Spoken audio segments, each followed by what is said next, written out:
Hello, my name's Tarik Dervish and I will be building on what Kathy May-Karelsi shared with you in video 1. Firstly, we'd both like to thank those of you who got in touch after the first video to give us feedback on your experiences of yoga. We're really fascinated to hear about how you used yoga to improve your day-to-day life. We're inspired to hear about how you came into yoga, how it inspired you to change your life, and also to know more. Yoga in itself is profound and transformative, but yoga with an awareness of Ayurvedic principles enables you to take the practice off your mat and make it a part of your life as a whole. One of the key ways that yoga and Ayurveda can transform your life is in the way that you manage your diet. Ayurvedic principles have certainly transformed my eating habits, and I'm grateful every day for what I've been lucky enough to learn. In this video, I'm going to share some of the most important teachings of Ayurveda with you, and even just following these simple guidelines could dramatically change the way you feel in yourself. And the changes are actually quite simple.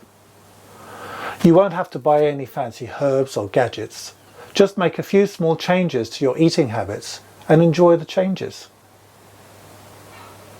But first, you might be thinking, who is this guy? Why should I listen to him? Well, to be honest, if I met me 20 years ago, I'm not sure I would have been listening to me either. Despite having done yoga for over 10 years, I still had many issues I couldn't resolve. My back hurt at the drop of a hat, my energy levels were very unstable, and I experienced challenging mood swings. It was only when I started studying Ayurveda in the early noughties that I understood how my diet impacted on my well-being and started to make a lot of gradual changes. I won't lie, the changes took a long time and it's still work in progress. I had a lot of resistance and I didn't want to make the necessary changes, but change I did, and I couldn't have done it without the right support. I wish I'd had someone to mentor me through those changes, someone who understood what I was going through. Ayurveda changed my life to such an extent that I decided to become a fully qualified practitioner, now with almost 2 decades of experience behind me. Now let's get straight to the point and talk about diet. The biggest challenge we face in the way we eat is having the strength to confront our past. Our eating habits are formed at a very young age, and our relationship with food is very subjective and emotive. We like what we like, and that's that. Someone once said that it's easier to change a person's religion than it is to change their food habits. And let's face it, we won't change our habits unless we're really forced to. In truth, our eating habits have been hijacked by the profit motive. What may have started off as an occasional indulgence ends up becoming a daily fix. The occasional sweet treat is now something we crave, not just every day, but several times a day. We're getting too much salt, too much fat, and too much sugar, whether we like it or not, because all pre-prepared food is laden with them. Why do we resort to eating in this way? Well, apart from the obvious fact that it's easy to just throw something in an oven or boil it in a bag, we also have less time to prepare due to work and family pressures. Time has become more of a precious commodity than our health itself. Ayurveda reminds us of many of the key guidelines we're probably already aware of, but somehow we still struggle with them. Ayurveda highlights some key ideas that are universally accepted in the world of nutrition, but also has some ideas that are more traditional. Here are the key recommendations I'd like to share with you today. First of all, eat fresh. 2. Eat whole. 3. Eat seasonally. 4. Eat food you've prepared yourself. 5. Eat a variety of textures in every meal. 6. Eat mainly cooked food. 7. Eat in a timely manner. And 8. Just eat. Don't do anything else. Ayurveda has so much to say about every one of these points, but let's just explore one or two. Eat whole. What do I mean by that? Refined grains may produce delicious cakes and spaghetti, But eating too much, these foods can seriously disrupt your metabolism by creating imbalances in blood sugar and causing inflammation. Overeating refined carbohydrates can cause energy and mood swings, weight gain, and can ultimately bring about diabetes, one of the biggest killers in Western society. Eating cooked is always one thing that causes discussion and controversy in the world of nutrition.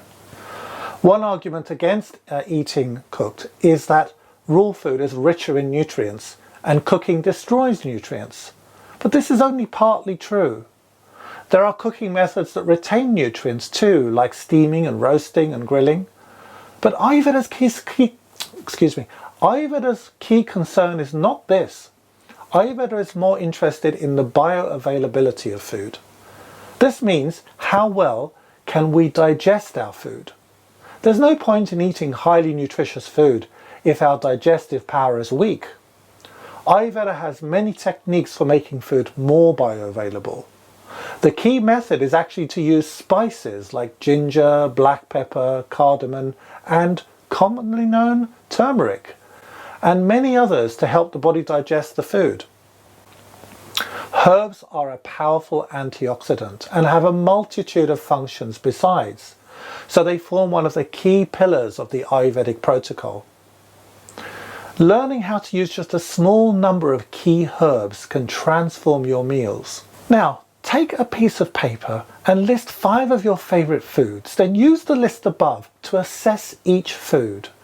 Consider how you can improve the quality of that food. Can you, for example, substitute refined oats for whole oats? Would you still enjoy the taste if you added ginger, black pepper, or perhaps a pinch of turmeric in the food?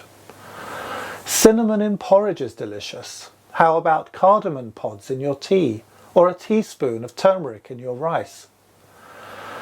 Change doesn't have to be very complicated. Try them out and let us know what you think. We'd love to hear your comments. Now, I can hear your objections from here. It seems easy, but somehow it isn't. Some of you will be saying, I don't have the time, I don't have the space. Turmeric again? I hate turmeric. I'm too tired to do anything other than watch TV when I get home from work. And you know, I really get these points. Trust me, I've been there myself. So here's what I suggest. Of all the tips I have shared with you today, just pick one and try it for a week. Just one that is realistic for you right now. Even one small change can plant a seed, and when you start to feel the benefits of that change, you will be ready to introduce another change. You can do it. I did. It's not commonly known that yoga actually helps make our mind stronger as well as our body more flexible. Yoga is the backbone of change, and it is why we started this video series talking about it. Yoga can give us the tools to face our demons so that we can make the necessary changes to our diet and lifestyle. Yoga and Ayurveda work as a team and help to bring out the best in each other. The third video is about how we relate to others. We don't live our lives in a vacuum. We're interdependent.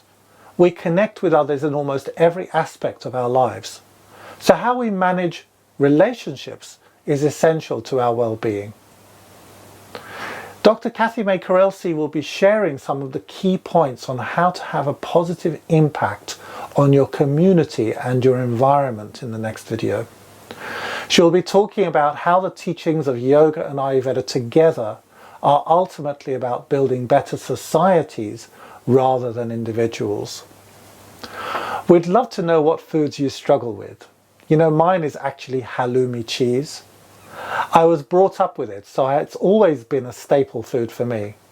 But it's full of salt and fat. One thing I do, actually, as a tip to share with you, is to soak the cheese in hot water first to remove the salt, or at least some of it. And then have perhaps just one less slice than I normally do. Do you have any tricks you could share? Leave your comments below. We'd really love to hear from you. Thank you.